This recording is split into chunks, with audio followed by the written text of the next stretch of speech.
안녕하세요. 반갑습니다. 기독답TV 라온기 목사입니다.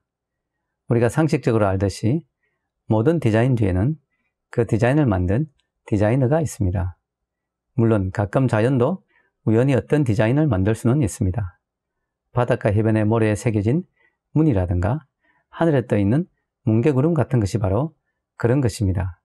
그러나 정교한 디자인은 결코 저절로 만들어질 수 없습니다. 누군가 그것을 만든 존재가 분명히 있는 것입니다. 가령 미국의 러시모아 산에 있는 대통령들의 얼굴 조각들을 생각해 보십시오.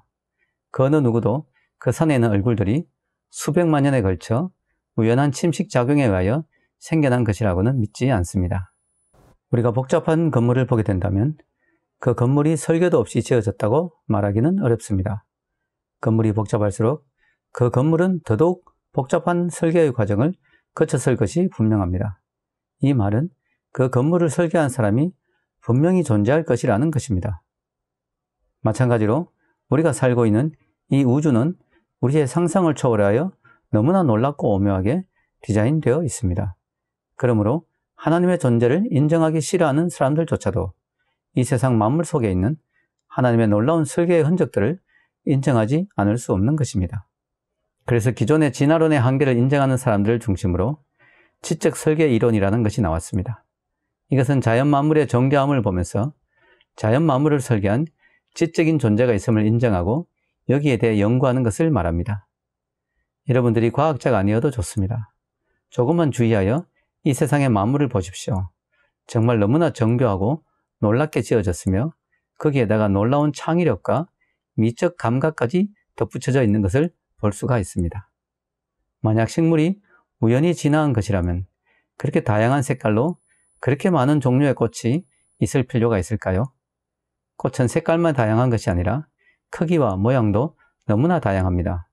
그런데 각각의 꽃이 그 나름대로 독특한 아름다움을 지니고 있습니다. 이것이 우연히 된 일일까요? 과일나무의 열매도 얼마나 다양합니까?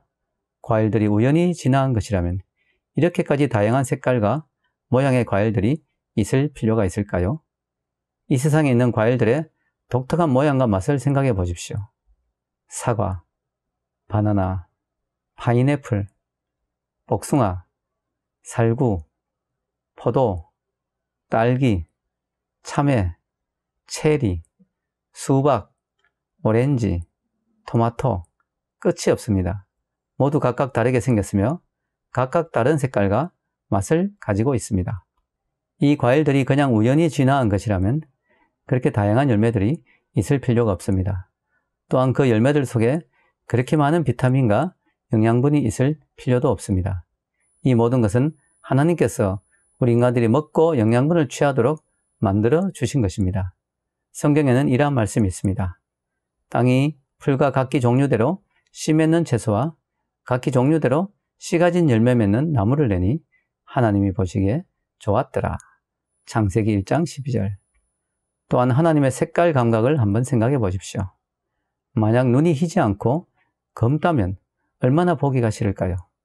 하늘이나 바다가 파랗지 않다면 얼마나 눈이 필요하겠습니까? 또한 가을에 피어나는 단풍 색깔은 얼마나 아름답습니까?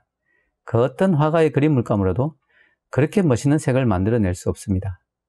이것을 보면 하나님은 대단한 패션 감각을 지니신 분임에 틀림없습니다. 하나님은 자연을 그저 조화롭고 질서 있게만 만든 것이 아니고 아름답고 분위기 있게도 만드신 것입니다. 그러므로 우리는 이렇게 자연 만물 속에 드러나는 하나님의 놀라운 솜씨를 보면서 늘 하나님을 찬양해야 합니다. 막시무스는 다음과 같이 말했습니다. 만약 창조계가 그렇게 놀랍다면 그것을 창조한 창조자는 얼마나 더 놀라울까? 기억하십시오.